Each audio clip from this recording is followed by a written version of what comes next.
evening. Hi, everyone. My name is Angela Kim. I'm the head of Global Education AI for Women in AI. Women in AI is the tank non-profit organization based in Paris. And we do have more than 7,000 members now across the global chapters. And we do have the head office, spawned from Paris with three co-founders. Started with the mission and purpose of how can we empower more females in AI so that females can really thrive in digital economy. And we do have a lovely ambassador in APAC chapter as well. And we do have an ambassador Kaiser from Myanmar and Linian from Taiwan and Rosa from Malaysia and Eriko-san from Japan and myself, and there's a lady called Beth Carey. So we are in Australia, and we had a really fortunate and great opportunity to host Women in AI Datathon to celebrate International Women's Day the week of 8th of March.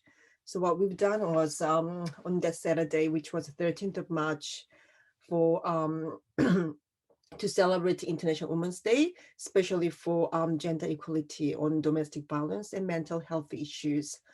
And there was actually extension work of the project we worked last year, 2020, with the Swedish innovation agency Vinnova. So Women in AI worked with Vinnova to really research about AI for gender equality, and we really had worked on extensively to understand how can we apply AI to solve gender equality issues. So we looked at AI for health, women's health, and AI for education, and AI for venture capital investment, and AI for domestic violence, and also AI for unequal payment. So how at workforce there are issues about pay parity, and also promotional the issues. So we worked globally, Mexico, US, Sweden, and Switzerland, and also Australia. So ambassadors work together for 6 months to understand what we can do, improve it. So this datathon is extended work, and for us this is not just one-off exercise. We are going to revisit all these issues and try to understand the data-driven, AI-driven approach for every 3 months. And it's like a 10-year project by 2030. So what we are trying to do is the girls who's 10 years old now, when they turn 2030, they don't have to talk about gender equality anymore, because by then all the issues are fixed, because we work really hard together so that we understand the issues and we use data and AI to solve the problem, so we don't pass the same future to our daughter's generation and granddaughter's generation, so to speak, right? So that's why it started, and we had an amazing team winning, coming up with great solutions using AI from Japan and also Malaysian team as well. And we have team members to present today.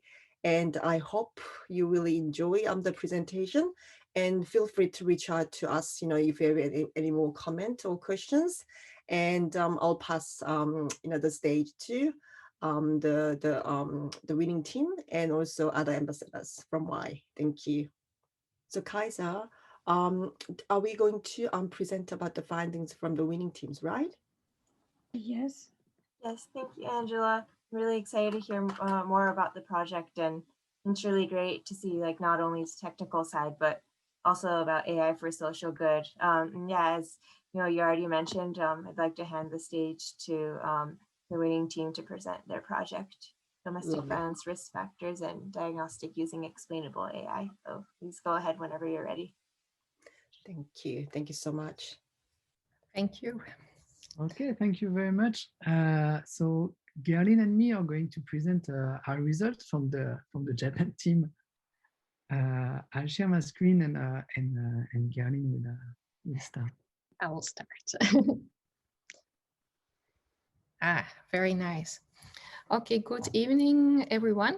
Today I'm very happy to give our winning presentation of the Datathon against domestic violence. During the datathon, we only had 5 minutes to present our results. So I'm very happy to have a bit more time to go in more depth to explain what we did. We are an international team of scientists working at Jamstack, Japan. My name is Gerlien. I will present the first part, and then Arthur, our team captain, will present the next part. Next slide. Yes, first I wanted to present the data set we worked with. The dataset was from the Demographic and Health Survey program. Those are huge questionnaires that they ask every year to third world countries. And these questions don't only speak about domestic violence, they will also ask about education, water access, a lot of information we had. And our goal was first to look at how domestic violence was accepted and how it was experienced in the surveyed countries. Then we wanted to see if we could find out controlling factors of domestic violence. And our ultimate goal was to develop a tool that would help to quickly and efficiently identify women who are at risk of domestic violence. Okay, in the following slides, I will speak about acceptance and experience. I just wanted to define those terms now. By acceptance, we mean the percentage of people that agree that domestic violence is justified for any reason, meaning if the wife burnt food, for example, or so any reason, so that's the acceptance. Whereas experience is the percentage of women that are experience either physical or sexual violence. Next slide, yes. So on the box plot on the right, when we looked at acceptance versus experience, we were first very surprised that domestic violence is significantly higher accepted by women compared to men. So more women consider it fine to experience domestic violence than men. And overall, we also see that the experienced domestic violence is much higher than is actually accepted. We were very surprised by the numbers, meaning that 26% of the women that were surveyed experienced physical or sexual violence. Just to give, that's 1 out of 4 women. So I was quite horrified by that. So it's quite a very actual problem.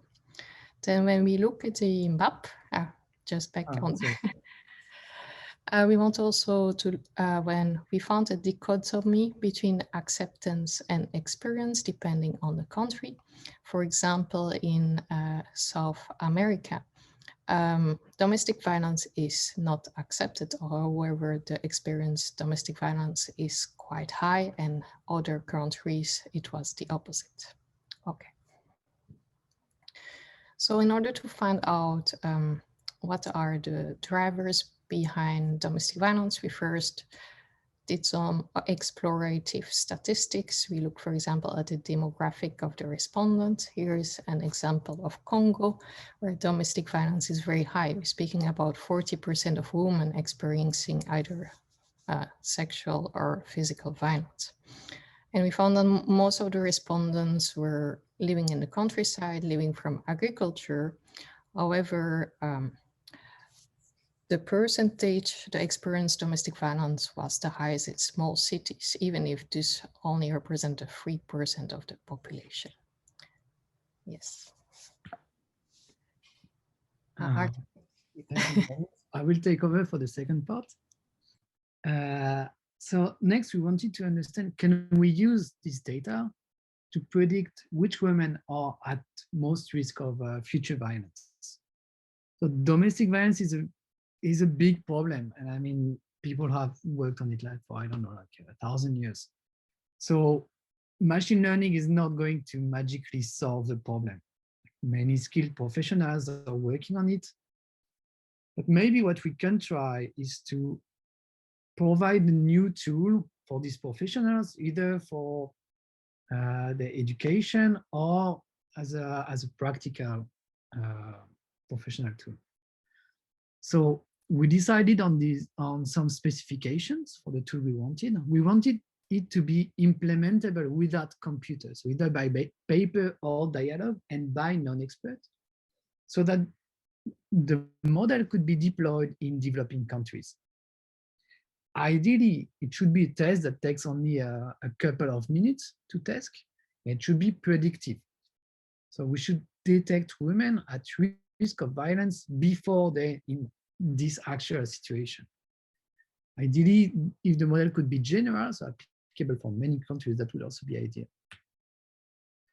The solution we propose is to start from the DHS survey questionnaire, pass it through a binary classification tree algorithm to develop short and personalized questionnaires that can be implemented either on paper or by dialogue during routine visits to the hospital, or you could even use it to ask important questions to your families or friends. So as Gerlien mentioned, we use the data from the DHS survey questionnaire, especially the women's questionnaire. It's a very long survey. For each country, there is on the order of 10,000 individuals that were interrogated. And that's a total of 4,000 features. Because we only had a limited time for the competition, we selected manually 38 questions for data exploration and modeling. Those questions cover some background information on the women and husbands, such as like wealth index, the age, education level, alcohol consumption, and some specific questions about domestic violence, controlling behaviors, emotional violence, physical violence, or sexual violence. So then we want to know what from the other questions in the questionnaire, can we predict specific answers to the question, have you experienced physical domestic violence in the last 12 months? In this slide, we show a graph of the mutual information scores of all the features against this question.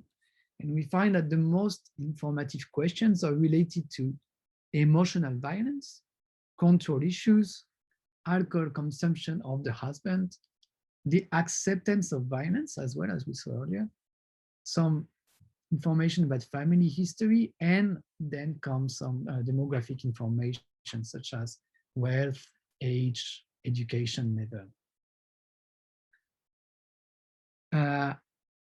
Here we present data for both Benin and Congo, which have pretty different acceptance and experience level of violence.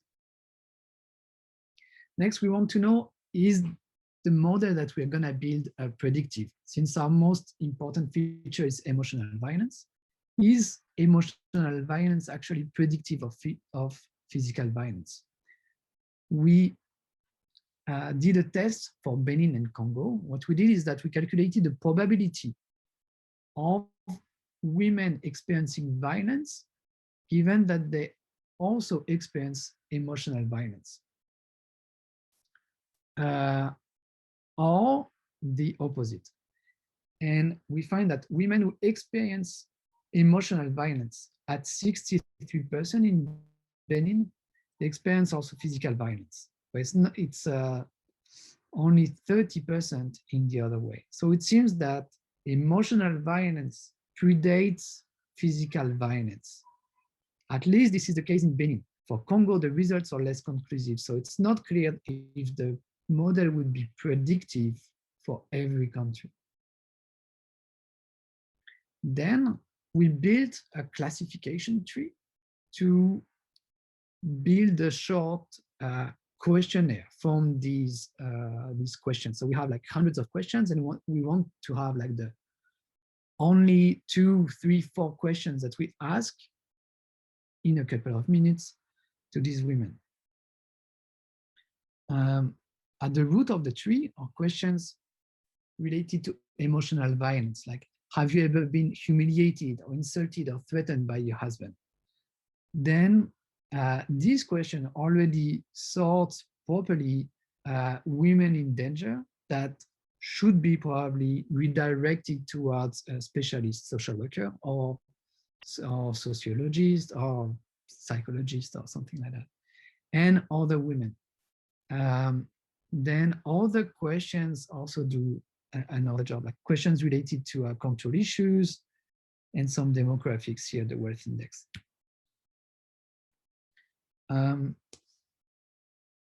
For the model, we optimize the hyperparameters to optimize record.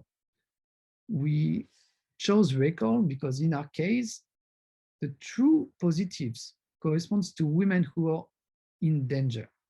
They are already experiencing physical or sexual violence.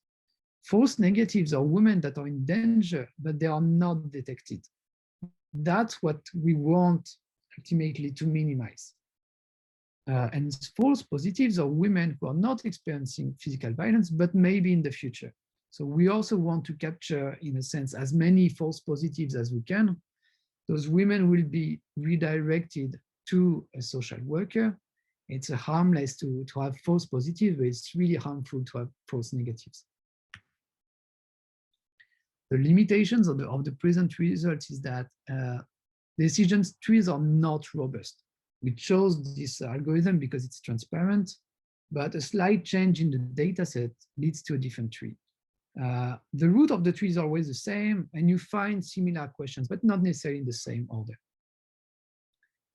Here we used only a small subset of features, but ideally we would like to do it maybe on the full questionnaire. The biggest issue that was raised by the jury during the competition is that emotional violence, control issues, drinking habits, those are very delicate subjects. So if you ask those questions maybe to your family or to your friends, it might be okay. But if you just come somewhere and a stranger asks you those questions during a 2-minute test, it might be really intrusive and you might not answer or take the test at all. So in the future, maybe we should select, we should avoid those features. So to conclude, although domestic violence is often not considered acceptable, it is still widespread. Here we propose to use machine learning to design personalized questionnaires to assist in the detection of women at risk of domestic violence. Our results suggest that emotional violence, control issues, and alcohol consumption are significant factors in the occurrence of domestic violence. And finally, our questionnaire contains rather intimate questions, which may limit its usability. So the next challenge will be to identify new features that allow for less intrusive questionnaire while maintaining good model performance. And with this, I thank you very much for your attention, and thanks a lot for Susanna and Ray and all the team from MLT to have invited us today. Thank you very much. Thank you very much, Gerlien and Arthur. We haven't had any questions yet. So for people in the audience, if you have a question, we did save some time for discussion after the presentation. So please feel free to write something in the chat. I also previously worked in NPO helping domestic violence survivors. So this is a topic that's like very near and dear to my heart as well. And I'm glad to see this kind of research being done to prevent it more in the future. And it's really interesting to see how you used like the false negative and positive to gain insights about the future risk as well. Well, if we don't have any questions at, we have, okay. Was there anything surprising to you in terms of the features? And do you think that the data sets were large enough to get relevant features? That's the first question. Well, the data set is huge. So the data set is not a problem. Whether we selected the right features, I think we selected some at least meaningful features because I mean, it makes sense, that it's not groundbreaking, the results we get. Like emotional violence is a precursor to physical violence. alcohol consumption is a problem. So we might have missed important features. That's very possible. I think the data set is it's great. I think it has a lot of potential. A very impressive data set. Mm.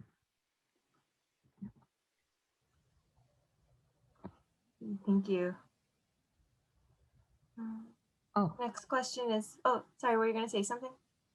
no, I was reading it. Oh, I think we have time for a few more questions, so I'll just go through them as they came in.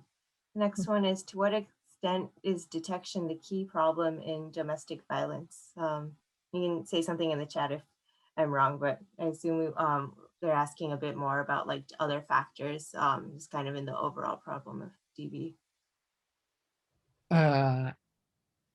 I don't know if it's the key problem, and like I'm not a sociologist, and I cannot really answer this question.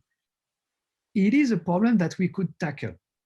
I mean, this is something that machine learning algorithms are good at. I mean, it's extracting meaningful insight and predicting something. That's I don't know if it's the key to do things, but with machine learning, it's what we found was relevant to do, at least for our project.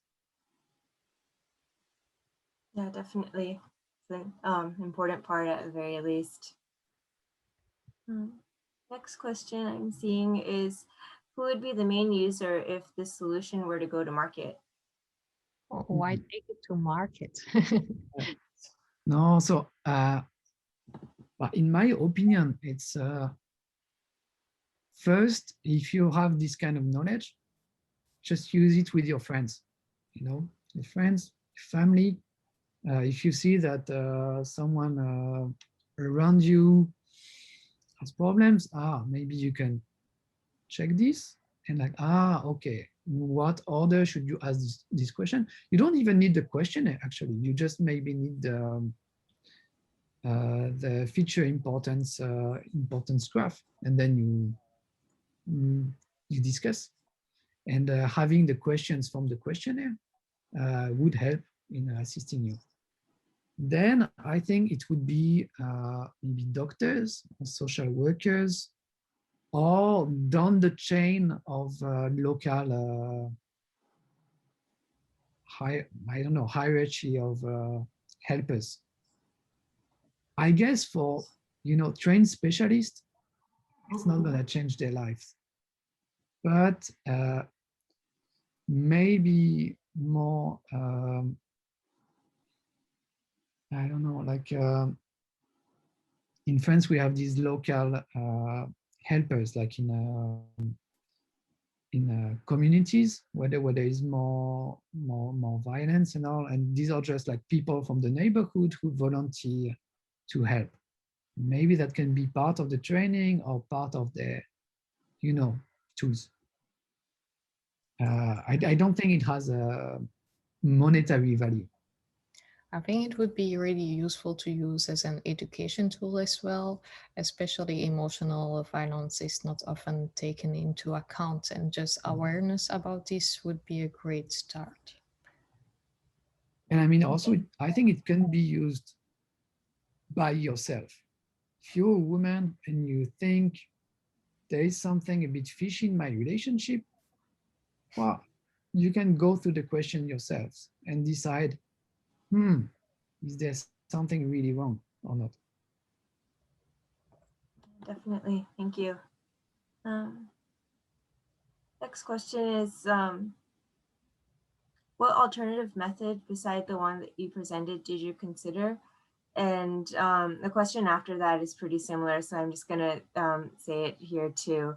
It's, why do you choose binary tree classification, and are there any other alternative approaches? Yeah, of course, we considered all the gamut of models, like gradient boosting and random forest and all the usual suspects. Ultimately, we chose a decision tree because it's transparent, and because you can do it on paper. Because if I make a gradient boosted algorithm which has like 100 learners, well, if I don't have a computer, I can do nothing about it. And then I would just need, to ask all the questions, like get all my features. So you have a woman coming to you, and then you need to ask her again the full questionnaire, basically.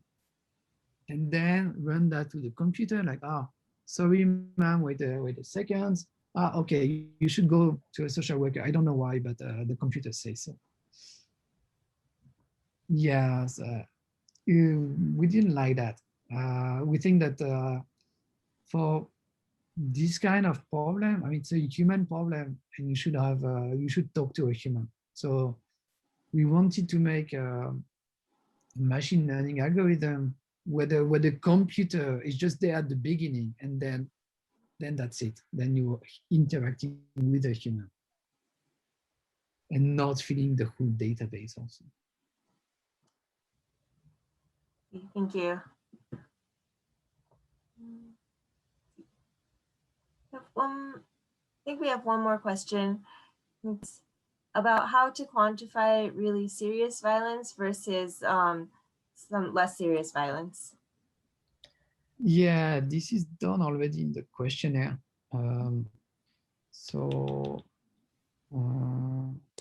Like on the right side are these questions about physical violence.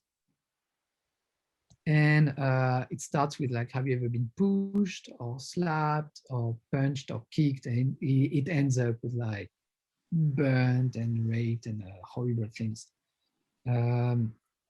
So the questions are in the order of gravity. And when we looked at the data, we also see a gradation, like the more horrific it is, the less respondents there is.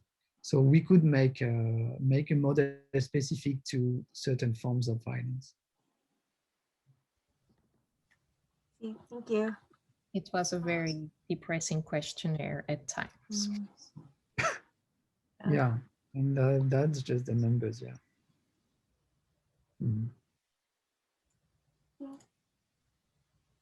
That's all the questions we had so far. Thank you again. And if you guys are looking at the chat, even if like they're not questions, a lot of people are saying this is like a really inspiring and great work to see. So thank you very much for the presentation and good discussion. Wow, thanks a lot. I'd like to pass the stage now to Nuru to present about her team's project. This will be the second presentation of DV Portal tackling domestic violence using data and AI in Malaysia. So can you guys see my screen now? Yes, looks great. All right. Okay, first of all, thank you, organizer, for inviting us in this event. I'm Akila, and today I will present on behalf of my team members the solution that we have provided during the WaiDatathon competition. So in the competition, we have done an analysis on the data set given by the committee, which contains with the respondent survey from all around the world about the domestic violence. By looking at each continent, we found that there is no respondents from Malaysia. So our early insight from here, we suspect that there is low awareness of domestic violence in Malaysia. And to support this statement, we also found the numbers of cases of domestic violence as reported by Royal Malaysia Police is keep on increasing. What we are trying to propose now is how can we bring this domestic violence awareness to Malaysian citizens? When we dig deeper on the survey data created by some organization in Malaysia that we have access from this website, which is data.government.my, it has very limited and inconsistent data attributes throughout a year. Since we don't have ample time to collect the data for this competition, we just leverage data given by the committee to make our approach working. So from the provided dataset, we categorize the respondents of the survey according to its continents. And there are 5 continents involved, which is Africa, Asia, South America, North America, and also Europe. And we choose Asia for our early analysis as Malaysia is part of Asia countries and have 2nd highest respondents out of 5 continents. So during the competition, our first approach is to visualize the data in more interactive way. We have created a dashboard using the Dash library and also the Python script, where the user can visualize the information from the survey by selecting the intended attributes. For example, we want to visualize the distribution of respondents according to gender, countries, and any other demographics or questions. By having this dashboard, people easily can capture the trends of the data. So in our second approach is to develop a prediction model. And before we start develop a model, the exploratory data analysis is needed. We extract out the details of analysis based from Asia continents, and we found that women involved more in responding to the survey with different level of education background. And from the survey, they need to answer the questions on what is the main cause of domestic violence according to 5 choices of answers, which is if she burns the food for at least one specific reason, if she's telling him, if she neglects the children, or if she refuses to have sex with him. So to build our prediction model, where right now we are using neural network based on Keras framework, we consider 5 inputs from the dataset, which are the country, gender, demographic question, demographic response, and also the question response. So our model will try to predict how likely the people will agree with the main cause statement of domestic violence based from the 5 choices of answers. So right now, the model able to learn the pattern among attributes that we fed in the model during the training process. Since our model involved with highly imbalanced dataset, the model will not generalize well and predict wrongly for some classes. We can improve the current performance of the model by doing more details on statistical correlation analysis between attributes and applying synthetic minority oversampling technique to handle the imbalance issue. So by having this kind of prediction model, we can extend it to include some features that might help people to predict something else like risk of violence or target group of awareness. So during the competition, we are only use the data given by the committee. And we propose 2 approach, which is creating a dashboard and also a prediction model. So in our future proof of concept, what we are planning to do is to have this working approach as a one system that can be used for our country to combat the domestic violence issue. As I mentioned in early slide that we don't have enough data, which is the data set from the Malaysian survey, to produce the correct working model. So technically, we will do the data collection by creating a questionnaire on domestic violence by utilizing the Google form and also the Google spreadsheets. The dashboard and the prediction model will be in one platform that we name it as a DV portal, and it will access all the information that we get from the survey through spreadsheet and process it time to time based on survey data that we collect. So this working approach will be deployed on the cloud-based servers such as Heroku for the other people to use it.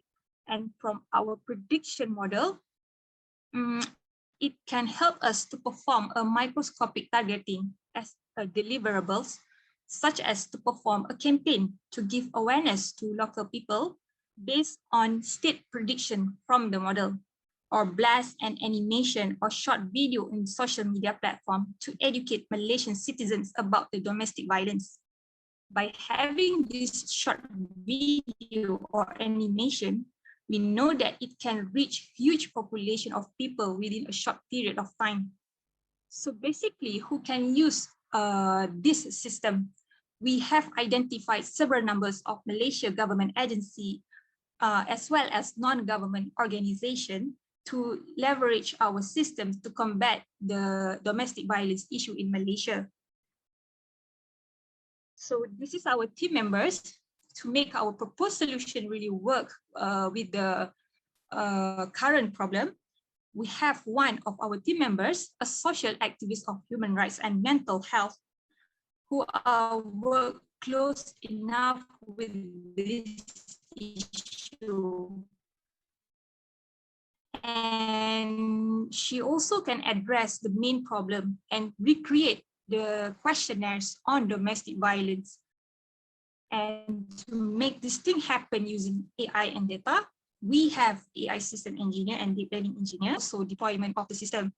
And by entering this kind of competition, we have gained a new experience where we found that many things can be done by using data and AI.